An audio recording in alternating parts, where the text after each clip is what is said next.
যে আমি একজন মুসলমান হয়ে আমি আরেকজন মুসলমান ভাইকে কিভাবে কোরআনের আয়াত কোরআনের আইন প্রচার করে অপমানিত যাতে জেলখানে আটকায় রাখবো। পরিবেশ এসেছে, আসুন আমরা দৃঢ় হয়ে এখন কাজ করতে পারছি। কোনো ভয় নেই, কেউ আর জঙ্গিবাদ বলবে না, জঙ্গি বলবে না, জিহাদের কথা বলছে তাই বলে গ্রেফতার করবে না। সে কারণে আমরা সকলে আসুন দিনের প্রচার প্রসার ব্যাপকভাবে করি। আল্লাহ জমিনে আল্লাহ দিনের প্রতিষ্ঠা হয়, সেই জন্য আমরা কাজে কাজ মিলিয়ে কাজ করি। গ্রাম অঞ্চলে যারা এই দিনের আন্দোলন কাজ করছে তাদের সাথে সঙ্গে কাজ করি। আল্লাহর দিনে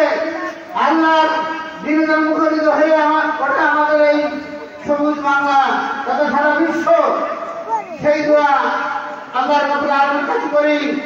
আর সকলকে এই দলে সামিল হয়ে জামাত ইসলামের সঙ্গে সামিল হয়ে কাজে কাজ মিলে কাজ করে দিনকে প্রতিষ্ঠা করার চেষ্টা করার জন্য, ব্যাপকভাবে সহযোগিতা করার জন্য এগিয়ে আসার আহ্বান রেখে আমি আমার বিস্তৃত কথা এখানে শেষ করছি। আমার আমার বড় অনেক বক্তা আছে, আপনাদের ধৈর্য কামনা করি, ধৈর্যের সঙ্গে আপনারা শুনবেন। এগুলো বলে আমি আমার কথা শেষ করছি। আলহামদুলিল্লাহ।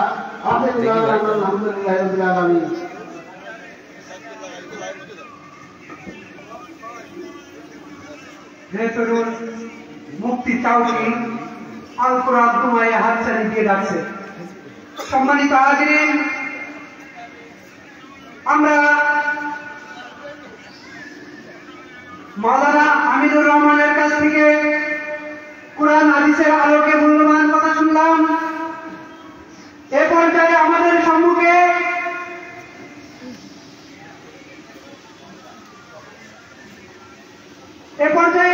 সম্মুখে একটি ইসলামী সঙ্গীত নিয়ে আসছেন আমাদের প্রিয় ভাই রমজান আলী। রমজান আলীকে একটি ইসলামী সঙ্গীত পরিবেশন করার জন্য অনুরোধ করছি। আসসালামু আলাইকুম ওয়া রাহমাতুল্লাহি ওয়া বারাকাতুহু। কোনটা সেটআপ না ক্যামেরা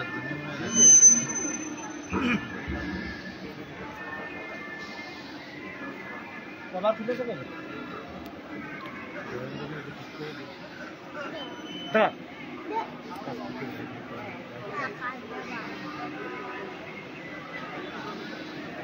সুবহানাল্লাহ, আলহামদুলিল্লাহ।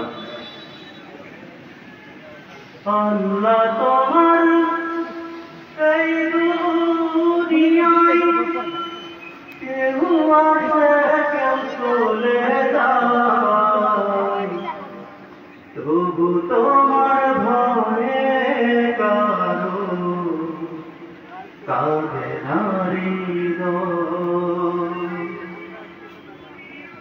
আল্লাহ তোমার এই দুনিয়ায় কেউ আসে কেউ চলে যায়, তবু তোমার ভয়ে কারো কাঁদে না হৃদয়,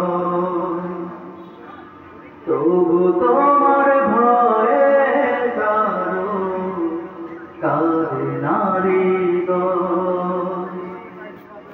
এই দুনিয়া পেয়ে আমার বদলে গেল মন, দু চোখেতে শুধুই রঙিন স্বপ্ন। এই দুনিয়া পেয়ে আমার বদলে গেল মন, দু চোখেতে শুধুই রঙিন স্বপ্ন। ভালো নাম আল্লাহ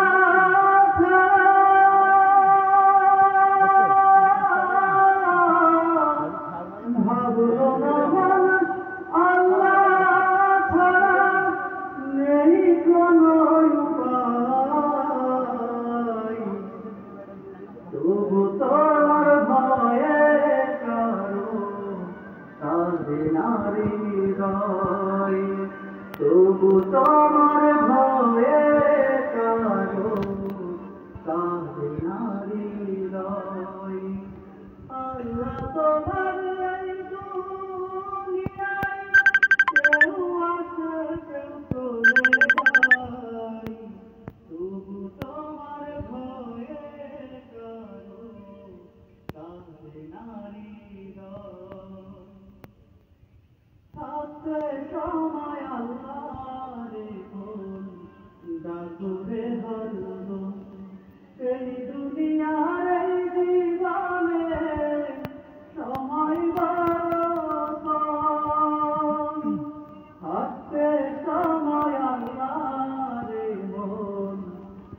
করে হরদম এই দুনিয়ার এই জীবনে সময় ভালো কম আসর মিজান খুশি রাতে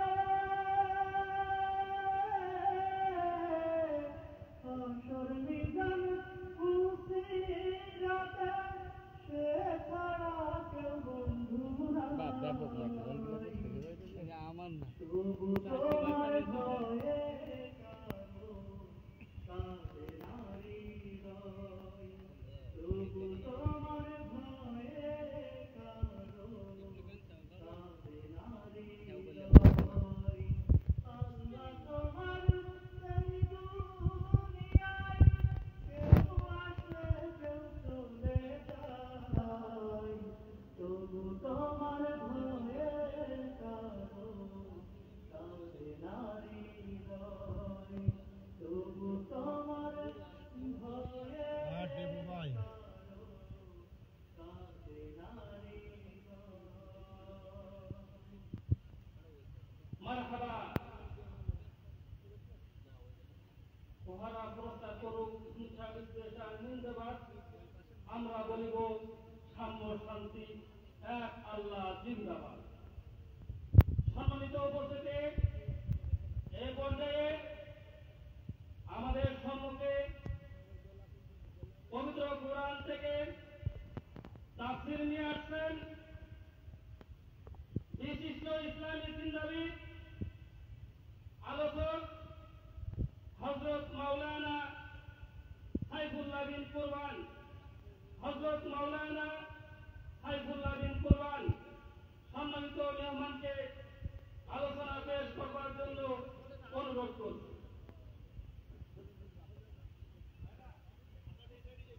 السلام عليكم ورحمة الله تعالى وبركاته. যারা বাম পাশে দাঁড়িয়ে আছেন মেহরবানি করে একটু বসবেন আপনারা। কোরআনের মাহফিলের একটি ইজ্জত সম্মান আছে। আমার ভাইদের দৃষ্টি আকর্ষণ করছি, মেহরবানি করে বসে যান। আশা রাখি আজকের মাহফিলটা আমাদের জন্য হেদায়েতের উসিলা হবে ইনশাআল্লাহ। الحمد لله وكفى وسلام على عباده الذين اصطفى وبعد. أعوذ بالله من الشيطان الرجيم. بسم الله الرحمن الرحيم. إنا أنذرناكم عذابا قريبا يوم ينظر المرء ما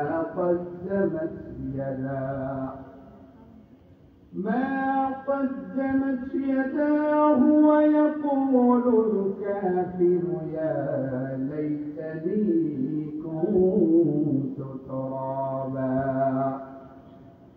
وقال تعالى إن الله وملائكته يصلون على النبي يا أيها الذين آمنوا صلوا عليه وسلموا تسليما. اللهم صل على محمد وعلى آل محمد كما صليت على إبراهيم وعلى آل إبراهيم إنك حميد مجيد.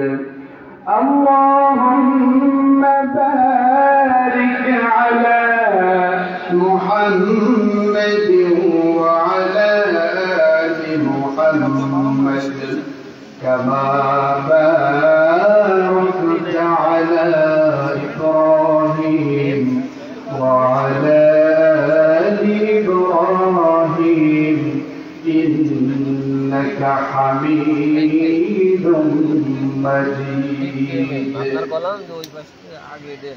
রূপের বড়াই করিস না রে রূপ চিরদিন থাকে না রূপের বড়াই করিস না রে রূপ চিরদিন থাকে না নিজের মুখটা দেখা একদিন হইব রে তোর যন্ত্রণা নিজের মুখটা দেখা একদিন হইব রে তোর যন্ত্রণা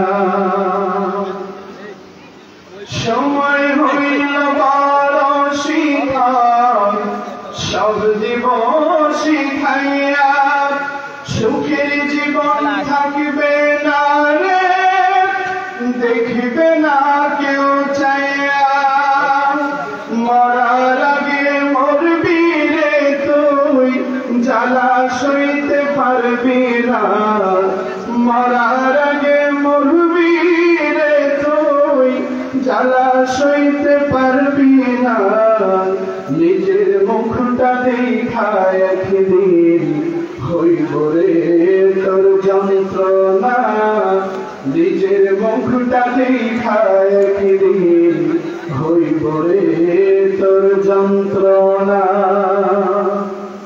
কিসের এত বাড়াই তোমার মাটির দেহ লইয়া মইরা দেখো পোকা না কর সেজ করব সব খাইয়া এই দুনিয়া ছাড়তে হবে অহংকার আর কইর না এই দুনিয়া ছাড়তে হবে অহংকার আর কইর না নিজের মুখটা দেখা একদিন হইবে রে তোর যন্ত্রণা নিজের মুখটা দেখা একদিন হইবে রে তোর যন্ত্রণা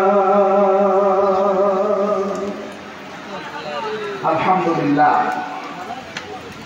রায়পুর ইমামবাসী কর্তৃক আয়োজিত আজকের এই ঐতিহাসিক তাফসীরুল কোরআন মাহফিলের সম্মানিত সুযোগ্য সাহিদ সদর মহতারাম সভাপতি বিশিষ্ট ইসলামী চিন্তাবিদ জনাব মোহাম্মদ মসিহুল সাহেব হাফিজাহুল্লাহ আজকের মাহফিলের প্রধান অতিথি প্রধান মেহমান এবং প্রধান আলোচক এবং স্টেজে বসে আছেন জাতির শ্রেষ্ঠ সন্তান ওলামায়ে কেরাম বৈরী আবহাওয়ার ভিতরেও কোরআনের মহব্বতে যারা আমার সামনে বসে আছেন পর্দার আড়ালে বসে আছেন আমার সম্মানিত মা ও বোনেরা সকলের প্রতি আমার হৃদয় নিংড়ানো সালাম আসসালামু আলাইকুম ওয়া রাহমাতুল্লাহ।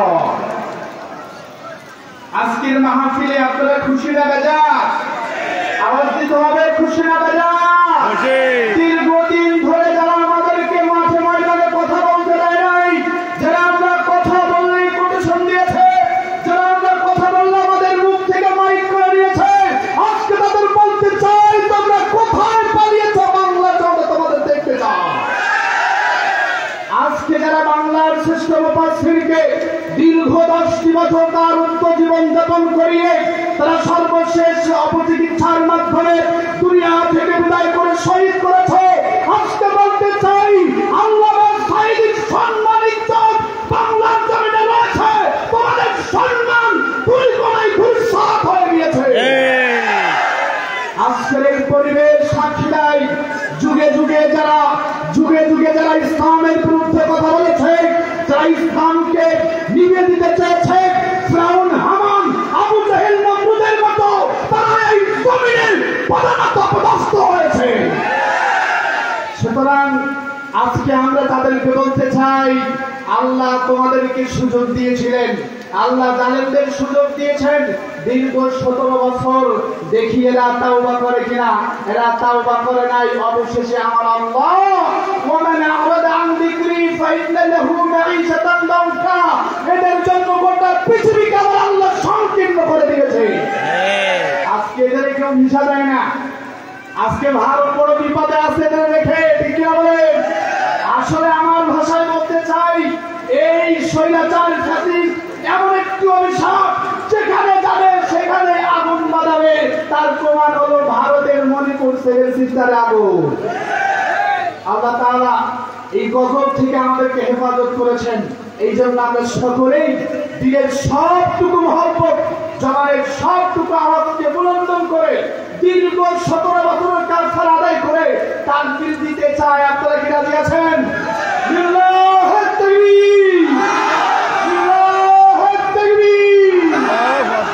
আল্লাহ তাআলা আমাদের কবুল করুক, আমিন বলেন। এই আবহাওয়া দেখে আমাদের খারাপ হওয়ার কিছু নেই, কারণ ইমানদার যারা কোরআনের আলোচনায় ঝড় বৃষ্টি তুফান থাকলেও বসে থাকবে সবর করে তারা। সুবহানাল্লাহ। এই কোরআন হলো হেদায়েতের কিতাব। কিসের কিতাব? যারা বলেন এই কোরআনুল কারীম পড়লে সওয়াব, এই কোরআন শুনলে সওয়াব, এই কোরআনের জন্য জীবন দিলে সওয়াব আছে না নাই? আলহামদুলিল্লাহ বলেন। আমি খুব অল্প সময় আপনাদের সমীপে কোরআনুল কারীমের একখানা আয়াতে কারিমা তেলাওয়াত করেছি। এত কথা বলার আমার সময় নেই।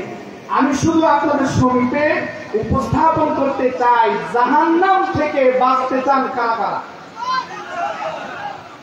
আজকে জাহান্নাম থেকে বাঁচা আল্লাহ রাব্বুল আলামিন যে নিয়ম নীতি দিয়েছেন সে বিষয়ে কিছু কথা বলে আমি বিদায় নিতে চাই, ইনশাআল্লাহ বলে।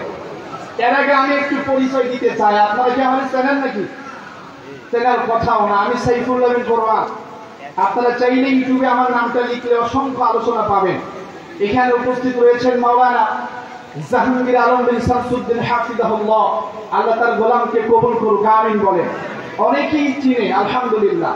এরপর আপনাদের মাঝে প্রিয় সামদিয়াত ভাইয়ের আহ্বানে সাড়া দিয়ে এসেছি। যদিও বা পোস্টারের প্রথম দিকে নামটা ছিল, এখন দেখি নাই। জানি না কোন জিব্রাইল এসে নামটা কেটে দিয়েছে। আল্লাহ জিব্রাইলদেরকে হেদায়েত দেখ, আমিন বলেন। সম্মানিত ভাইয়েরা, আল্লাহ রাব্বুল আলামিন যুগে যুগে নবী এবং রাসূল পাঠিয়েছে যাতে করে আল্লাহর প্রিয় বান্দা বান্দীরা জাহান্নাম থেকে বেঁচে থাকতে পারে। আল্লাহ বলেন, দুনিয়ার মানুষ, ওয়ামা আরসালনাকা ইল্লা মুবাশশিরান ওয়া নাযীরা। আমার বান্দারা সব, আমি তোমাদের রব আল্লাহ, যাতে করে তোমরা জাহান্নাম থেকে বাঁচতে পারো আর জান্নাতের সুসংবাদ পেতে পারো। তোমাদেরকে জাহান্নাম থেকে বাঁচিয়ে জান্নাতের পথে নিয়ে যাওয়ার জন্য আমি আল্লাহ যুগে যুগে রাসূল পাঠিয়েছি। শুধু এখানে নয়, সারা দুনিয়ার মানুষ, ইন্না আনজারনাকুম আযাবান করিবা। আল্লাহ বলছেন, ও দুনিয়ার মানুষ, আমি আল্লাহ অতীব নিকটবর্তী, আমি আল্লাহ তোমাদের সন্নিকটে এমন একটি আযাব, যে আযাবের ব্যাপারে আমি আল্লাহ তোমাদেরকে সতর্ক করছি। আল্লাহ বলছে, দুনিয়ার মানুষ, ফাত্তাকুন নার, জাহান্নাম থেকে বেঁচে থাকো।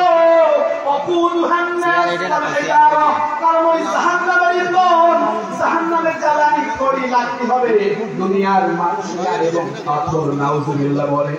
আল্লাহ বলছেন, কোরআন জাহান্নাম থেকে বেঁচে থাক। জাহান্নাম থেকে বেঁচে থাকতে কে বলেছেন? জোরে জোরে কে বলেছেন?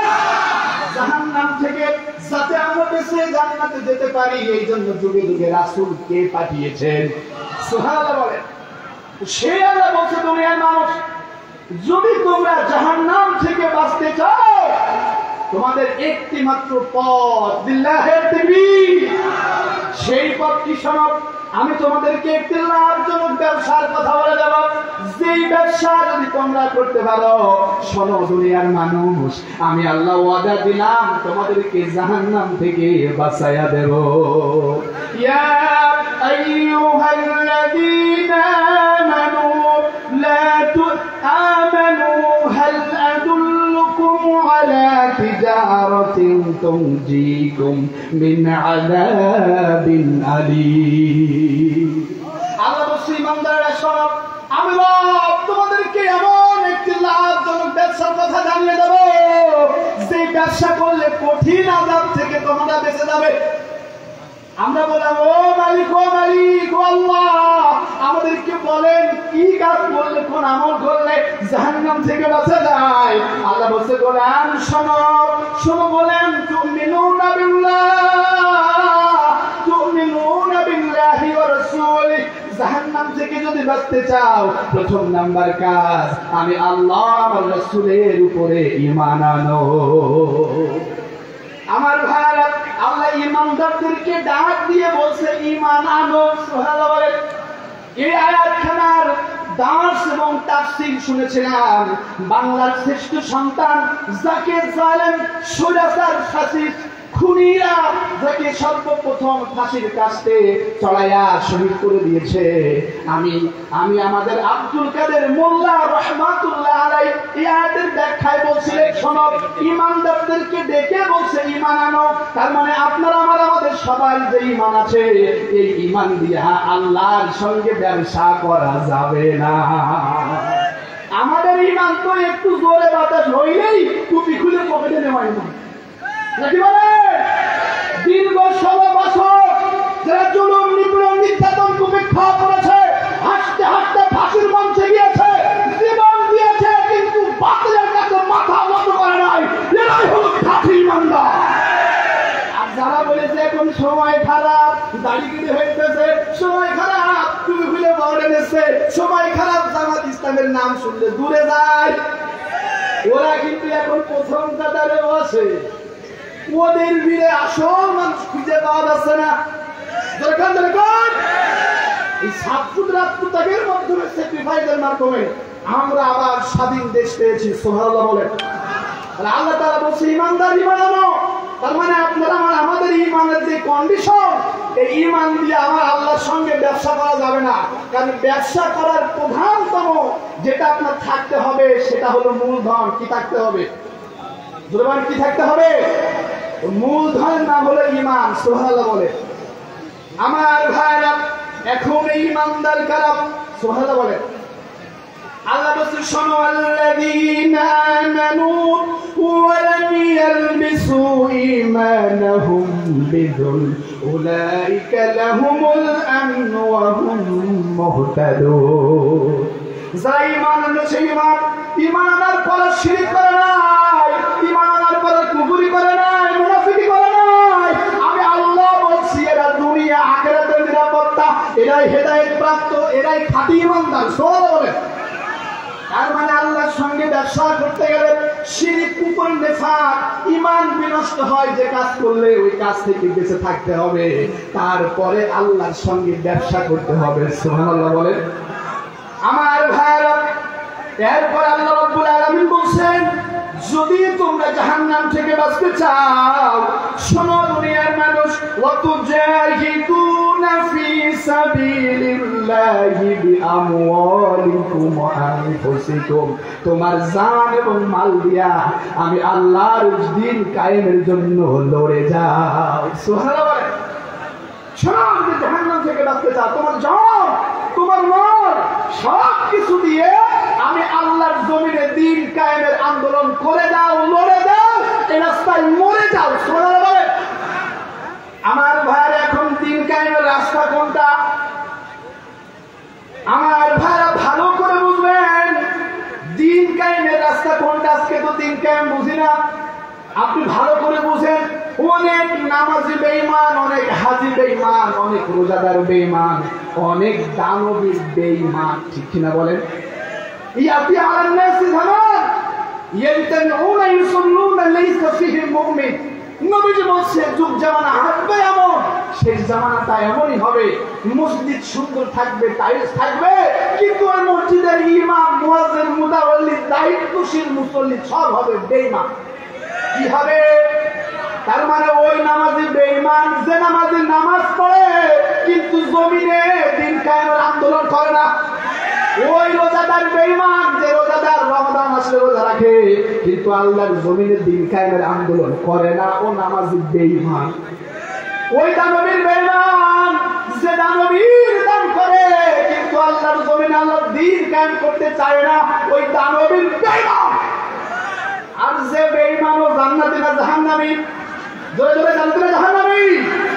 তো আমরা কোথায় যেতে চাই?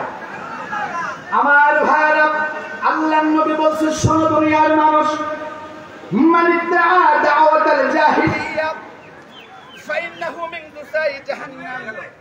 এই দুনিয়াতে যারা মানুষদেরকে, এই দুনিয়াতে শুনতে পাচ্ছেন, শুনতে পাচ্ছেন কি আর করা বলেন? মানে আমার তো আসলে টাইম বুঝতে বললে তো আসতে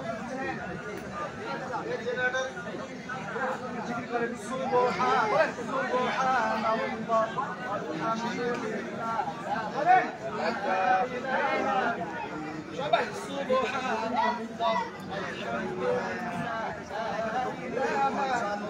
সবাই যখন খুলে বলেন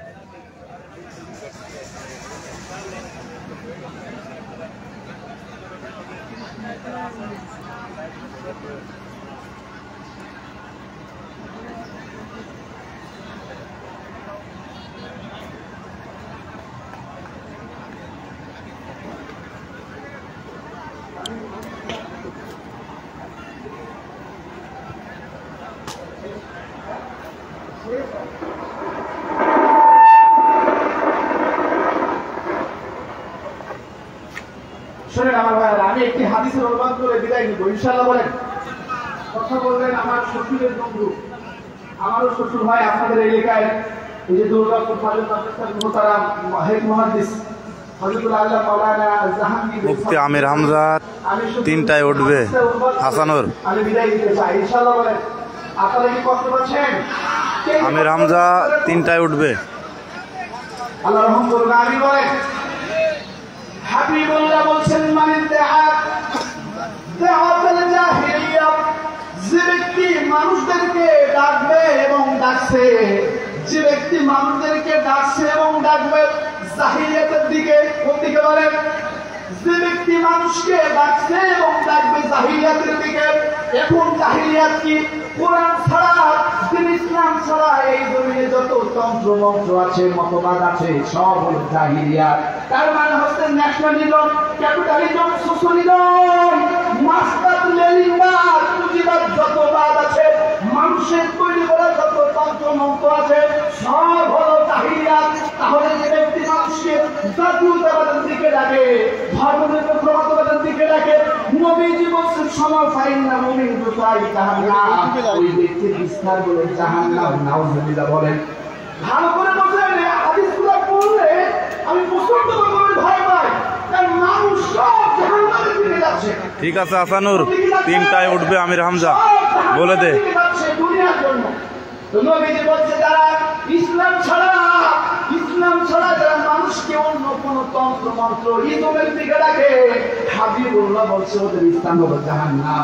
সাহাবী বলছে, ফাকালা ইয়া রাসূলুল্লাহ ওয়া ইসাল্লাল্লাহু সালামা, ও নবী, ওরা যদি নামাজও পড়ে, রোজা রাখে, তারপরও কি জাহান্নামে যাবে? নবীজি বলছেন, ক্বালা ইসাল্লাল্লাহু সালামা, হ্যাঁ হ্যাঁ, যারা মানুষকে জাতীয়তাবাদ, সেকুলারিজম, ন্যাশনালিজম, ক্যাপিটালিজম, এক কথায় মানুষের তৈরি করা তন্ত্র মন্ত্র দিকে ডাকে, নবীজি বলছেন ও নামাজ পড়লেও, রোজা রাখলেও, হজ করলেও, যাকাত দিলেও, নবীজি বলছেন ও জাহান্নামে যাবে। এবার আপনারা বলেন, এই দলে ভিড় কম না বেশি? বেশি না বলেন? সর্বশেষ আমি বলতে চাই, ও দেশবাসী, এই ছাত্রদের 24-এর বিপ্লবের মাধ্যমে আমরা এই স্বাধীন বাংলাদেশ পেয়েছি। এই স্বাধীন বাংলাদেশে আমরা কোন ঘোষিত এবং মীর জাফরের চেহারা দেখতে চাই না। 1971 সালে দীর্ঘ 9 মাস রক্তক্ষয়ী যুদ্ধের মাধ্যমে এক সাগর রক্তের বিনিময়ে লাল সবুজের যে পতাকা পেয়েছি, সেই স্বাধীনতাকে অস্তমিত করেছিল বাংলার ফ্যাসিজম স্বৈরাচারেরা। আমরা 24-এর যুবকদের মাধ্যমে স্বাধীনতা পেয়েছি। আমরা আর কোন স্বৈরাচারের কারণে এই স্বাধীনতা হারাতে দিতে চাই না। সুতরাং বাংলার আজকে আমি বলতে চাই যদি 1 সাগর নয় 7 সাগর, যদি বলতে চাই 1 সাগর নয় 7 সাগর রক্ত দিতে হবে, 30 লক্ষ নয় 7 লক্ষ জীবন দিতে হবে। আপনারা আমার জীবনের মাধ্যমে বাংলার 68,000 গ্রামের প্রতিটি মাটিতে আল্লাহর দিন কায়েম করে ছাড়বো। রাজি আছেন? তো আপনারা লোকেরা গান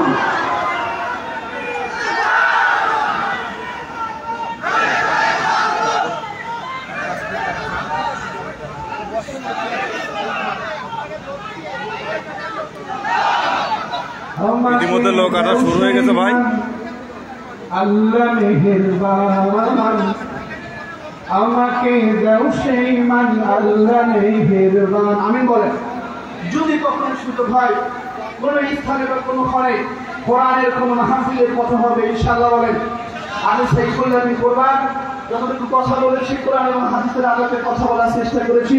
এই সব কথার উপরে আল্লাহ রাব্বুল আলামিন আমাদের সবাইকে আমৃত্যু আমল করে ইহকালীন শান্তি এবং পরকালীন মুক্তির পাথেয় সংগ্রহ করা তৌফিক দান করুন। আমিন। আপনারা সাইফুল্লাহ কোরবান ইউটিউবে সার্চ দিলেই ওখানে আমার নাম্বার পেয়ে যাবেন। যদি কখনো সুযোগ হয় কথা হবে। সকলের সুস্বাস্থ্য এবং দীর্ঘায়ু কামনা করে আমি আমার আলোচনার ইতি টানছি। আসসালামু আলাইকুম ওয়া রাহমাতুল্লাহ।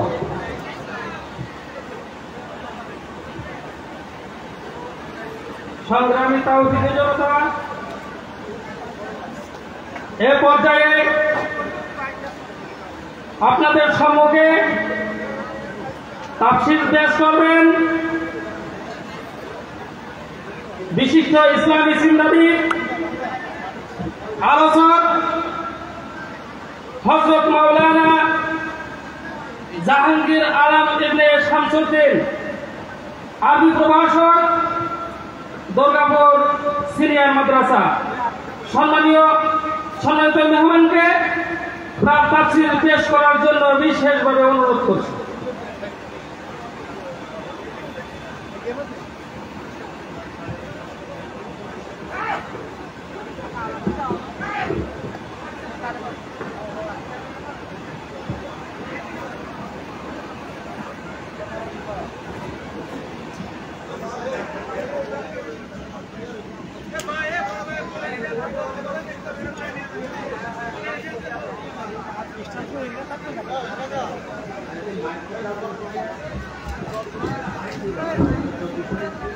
আমি স্বেচ্ছাসেবকদেরকে দৃষ্টি আকর্ষণ করছি, যারা মাঠে চারপাশে আছে তাদেরকে বসা দেওয়ার জন্য এবং বসার ব্যবস্থা করার জন্য। আর যারা আমাদের সাংবাদিক বন্ধুরা আছেন, আপনারা একটু সামনে এত লোক না থাকে একটু আমাদের জন্য ফাঁকা করে দেবেন। যারা দর্শক আছে السلام عليكم ورحمة الله تعالى وبركاته. إن الحمد لله نحمده ونستعينه ونستغفره ونؤمن به ونتوكل عليه ونعوذ بالله من شرور أنفسنا ومن سيئات أعمالنا. من يهده الله فلا مضل له ومن يضلله فلا هادي له. ونشهد أن لا إله إلا الله وحده لا شريك له. ونشهد أن سيدنا وسندنا وحبيبنا ومولانا محمدا عبده ورسوله. أما بعد فأعوذ بالله من الشيطان الرجيم. بسم الله الرحمن الرحيم. إن هذا القرآن يهدي للتي هي أقوم ويبشر المؤمنين الذين يعملون الصالحات أن لهم أجرا كبيرا. صدق الله العظيم. وقال رسول الله صلى الله عليه وسلم: تعلموا الفرائض والقرآن وعلموا الناس فإني مقبول أو كما قال عليه النبي صلى الله عليه وسلم আলহামদুলিল্লাহ খুবই সংক্ষিপ্ত সময় আমি অতকার তাকবীরুল কোরআন মাহফিলের মাননীয় মোহতারাম সভাপতি সাহেবকে ধন্যবাদ জানিয়ে হযরত উলামা ইকরামকে সাধুবাদ জানিয়ে সামনে উপবিষ্ট অত্র এলাকার সুধী সম্মানিত তৌহিদি জনতাকে এবং পর্দার অন্তরালের অবস্থানরত সম্মানিত মা ও বোনদেরকে সালাম জানিয়ে আমি অত্যন্ত সংক্ষিপ্ত সময়ে বর্তমান সামনে করণীয় কি এই বিষয়ে কোরআনুল কারীম থেকে একখানা আয়াতে কারিমা তেলাওয়াত করেছি। এই আয়াতের আলোকে অত্যন্ত সংক্ষিপ্তভাবে দুটি কথা বলবো। ওয়া তাওফীকি ইল্লা বিল্লাহ। সম্মানিত ভাইরা, আমরা এমন একটা সময়ে উপস্থিত হয়েছি, আপাতত আমাদের মক্কার জিন্দেগি শেষ হয়েছে, মদিনার জিন্দেগির সামনে দাঁড়িয়ে আছি আমরা। এখন আমাদের উচিত ইসলামের স্বরূপটা এই দুনিয়াবাসীর সামনে তুলে ধরা। এই দাবিটা করতে চাই, এইটা কেন দরকার আমাদের জন্য। আমি ফিরাউন মার্কা, নমরুদ মার্কা, আওয়ামী লীগ বাদী আর যত মানবিক মুসলমান এবং অন্য ধর্মাবলম্বী লোক আছে সকলের কাছে উদাত্ত আহ্বান জানাতে চাই, ইসলাম যে শান্তির ধর্ম, ইসলাম যে মানুষকে শান্তি দিতে পারে, আমাদের কিন্তু সেই সময়টা দেখাবার উপায় উপকরণ সামনে চলে এসেছে। কথাটা ঠিক না? আল্লাহ রাব্বুল আলামিন বলেন ইন্না হাযাল কোরআন, আল্লাহ বলেন এই দেখো, এই হলো কোরআন, ইয়াহদি লিল্লাতী হিয়া আকওয়াম, দুনিয়ার সবচেয়ে শান্তির রাস্তা, আখিরাতের মুক্তির রাস্তা। দুনিয়ায় শান্তিতে থাকতে পারবে, শান্তিতে ব্যবসা করতে পারবে, শান্তিতে লেখাপড়া করতে পারবে, শান্তিতে দুনিয়ার মানুষ ঘুমাতে পারবে। শান্তি বলতে যা আছে সমস্ত সব কিছু আল্লাহ রাব্বুল আলামিন কোরআনুল কারীমে দিয়ে দিয়েছেন।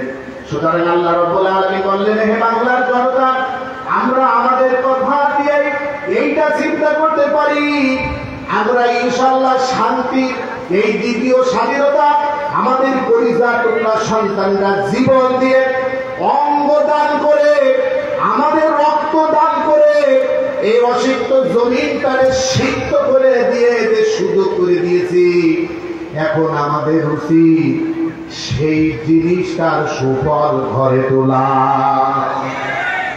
আমাদের কিন্তু এক প্রকার যে বিজয়টা হয়েছে, সেই বিজয়টা আমি কোরআনের দৃষ্টিতে দেখি যে উহুদের যুদ্ধ যেটা হয়েছিল, সেই উহুদের যুদ্ধে আল্লাহ রাসূল সাল্লাল্লাহু আলাইহি সাল্লামের নেতৃত্ব মেনে সাহাবা আজমাইন যতক্ষণ সীসা ঢালা প্রাচীরের মতো ঐক্যবদ্ধ হয়ে জান মাল দিয়ে ওই বাতিলের মোকাবেলা করে সেইভাবে টিকে বিজয় ঠিক এনে দিয়েছিলেন। গুলায় তোলা হয়েছিল না ধান, গোলা যখন তুলবে ঠিক সেই সময় সাহাবীরা মতনৈক্য করলো, কেউ গনিমা তুলতে গেল আর কেউ ময়দানে টিকে থাকলো। ঠিক আমাদের এই সময়টা চলে এসেছে। আমরা যদি সত্যিকারের এই বিজয়টা গ্রহণ না করতে পারি, আমরা যদি উহুদের ময়দানের মতোই ওই ঈমান ঠিক রেখেও সামান্য ইখতিলাফের জিন্দেগি গড়ে তুলি বর্তমান সময়ে, তাহলে কিন্তু ঠিকই সে আছে আপনার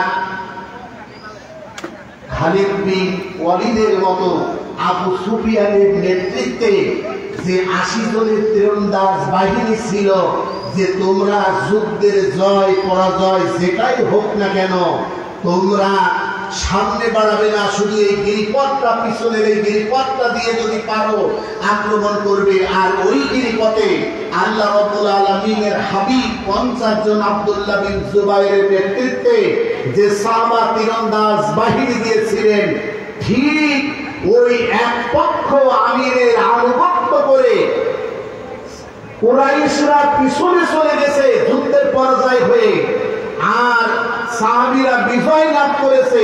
তখনও খালিদ সাইফুল্লাহ, সেই খালিদ বিন ওয়ালিদ সেই জায়গায় তীরন্দাজ ঘোড়ার বাহিনী নিয়ে দাঁড়িয়ে রয়েছে যে যখনই ঐক্যের ফাটল ধরবে, যখনই ওই জায়গাটি পানি ছোঁয়ানোর মতো জায়গা হবে, আমি আমার সেনাপতির দায়িত্ব মেনে ওই জায়গাটায় অ্যাটাক করব। ঠিক কাফের নেতৃবৃন্দ তারা কিন্তু সেই সুযোগটা মুসলমানদের ঐক্য নিয়ে বিজয় লাভ করা নিয়ে একটুকুনি মতানৈক্য করে আল্লাহর নবীর দান্দার মোবারক শহীদ হয়েছিল শুধুমাত্র মুসলমানদের ঐক্যের সামান্য প্রকার ইজতিহাদে ভুল হওয়ার কারণে।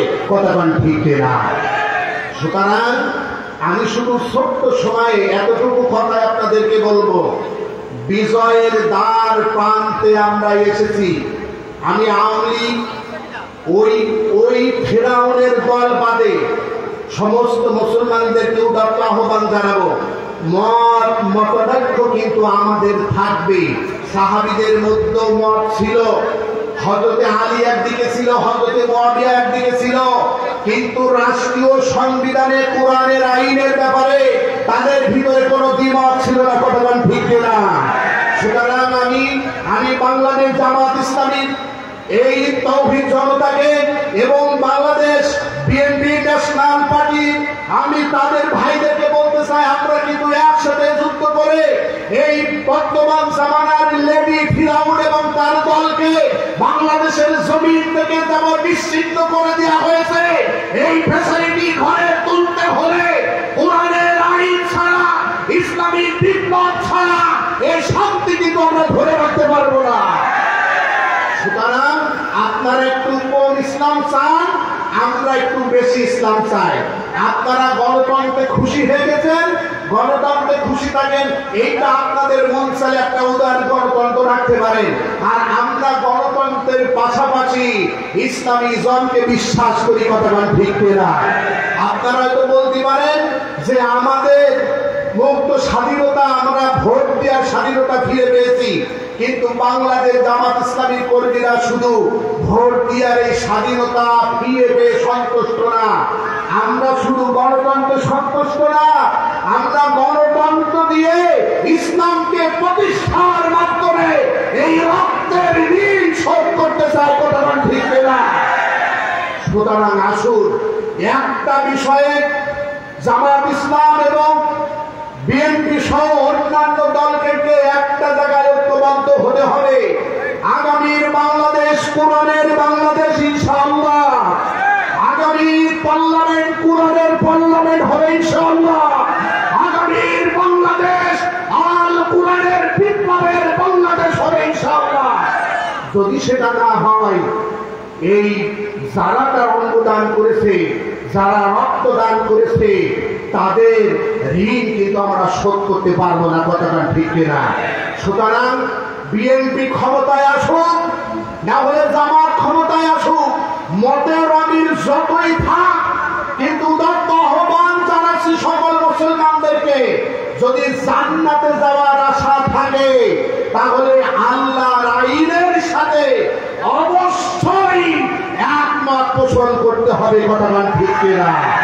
সুতরাং আমরা জাতীয়তাবাদের জন্য এ জীবন না, আমাদের সন্তানরা জীবন দিয়েছে একটা বৈষম্য বিরোধী, শান্তিকামী, উদার গণতন্ত্রপন্থী, মুসলিম জনবসতি, একটা কল্যাণকামী রাষ্ট্রীয় ব্যবস্থা কায়েম করার জন্য। কথা ঠিক না? সুতরাং এটা করতে হবে কেন? এই জায়গাটায় খেয়াল করেন, মক্কার মুশরিকি চিন্তা ভাবনা, চেতনার চিন্তা ভাবনার সাথে ফ্যাসিস্ট আওয়ামী লীগের মিল ছিল, যে কারণে তারা কোরআনে অসংখ্য মাদ্রাসা মসজিদের মুতাওয়াল্লি হওয়ার পরেও তারা কিন্তু হিদায়াত বঞ্চিত হয়েছে আবু জাহেল, আবু লাহাবদের মতো। কথা ঠিক না?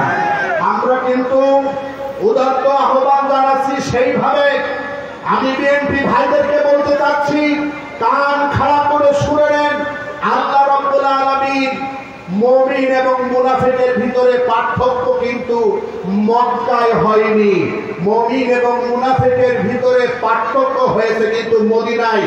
বিশ্বনবী যখন ইসলামী স্টেট কায়েম করার জন্য আল্লাহ রাব্বুল আলামিন মেরাজের মাধ্যমে যে 14টি বিধান দিয়ে পরিবার থেকে রাষ্ট্র গঠন করার জন্য মেরাজের মাধ্যমে যে বিধান দিয়েছিলেন, বিশ্বনবী মক্কা থেকে হিজরত করে মদিনায় যখন গিয়েছিলেন, যখনই রাষ্ট্রীয় ব্যবস্থা ইসলামের স্বরূপটা তুলে ধরার জন্য বিশ্বনবী শুধু খানকার হুজুর ছিলেন না, আল্লাহ পাক বলেন তোমাকে সমাজের নেতৃত্ব দেওয়া লাগবে, তোমাকে দেশের প্রেসিডেন্ট হওয়া লাগবে, তোমাকে যুদ্ধের সেনাপতি হতে হবে।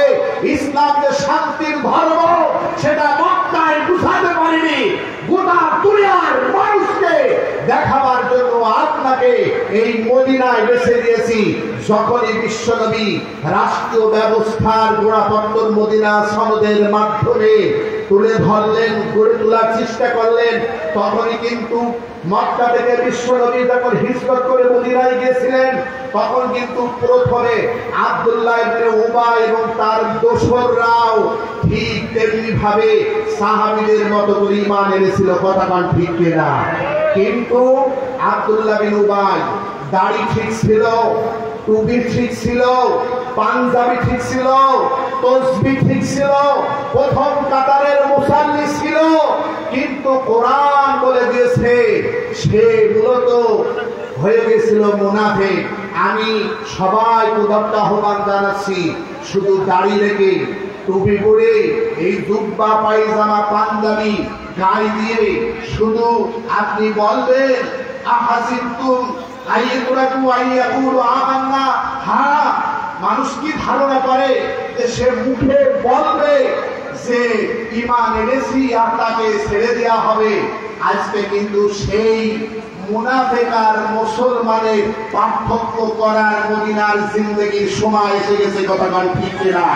আমাদের কিন্তু 17 বছরে 13 বছর তো মক্কার জিন্দেগি ছিল, আর বাংলাদেশের মদিনার মডেল রাষ্ট্র কায়েম করার জন্য আল্লাহ রাব্বুল আলামিন আমাদেরকে 17 বছর ঈমানের পরীক্ষা দিয়েছেন। কথা ঠিক কিনা?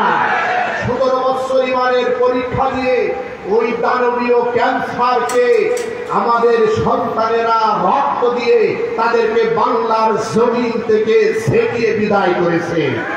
সামনে যে নির্বাচন আসবে, ওই পার্লামেন্ট নির্বাচনে বাংলার জমিনের এই দাড়িওয়ালা টুপিওয়ালা মৌলবীরা আর সাধারণ মানুষ মুমিনকে আর মুনাফিককে তার সাথে কিন্তু পার্থক্য হয়ে যাবে। কথাটা ঠিক কিনা?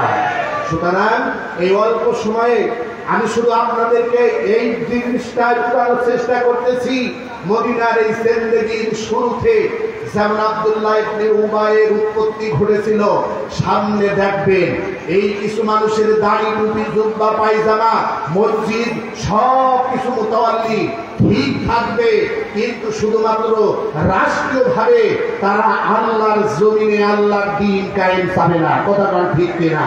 সুতরাং কথা ফাইনাল, খেলাও ফাইনাল।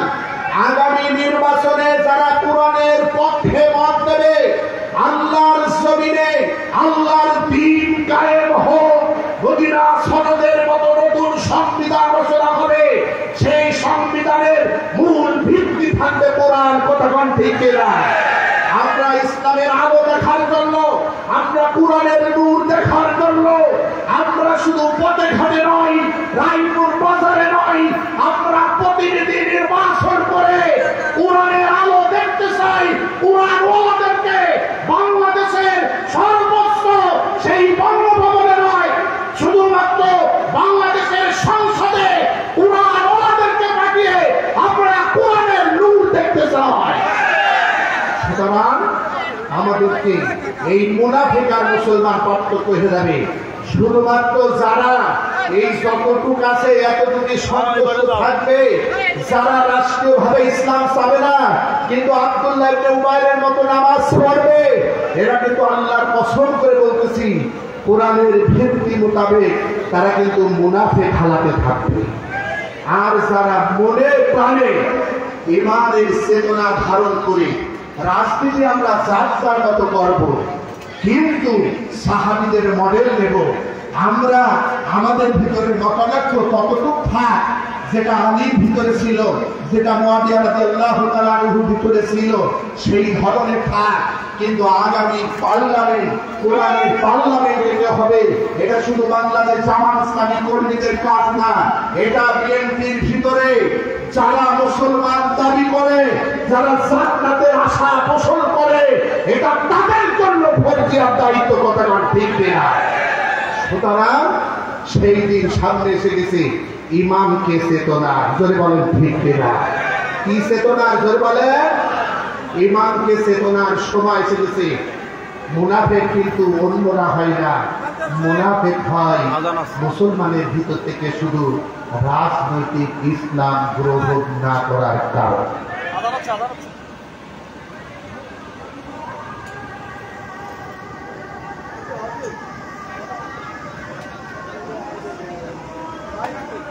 নাজুল ভাই, এখন আজান আসছে, 3টায় আমির হামজা উঠবে ভাই। যে যে লাইনে আছেন, 3টায় আমির হামজা উঠবে, 3টায়।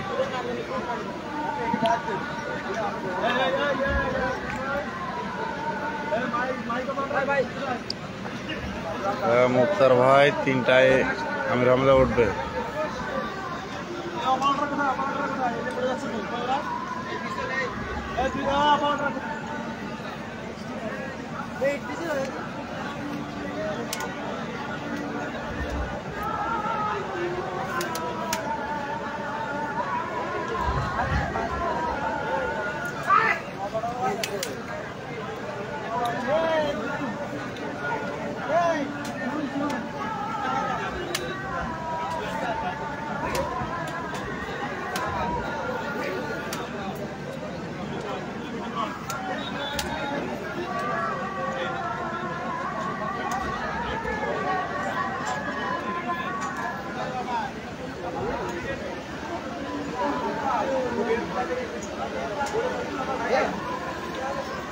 আমাদের ছাত্রদের সভাপতি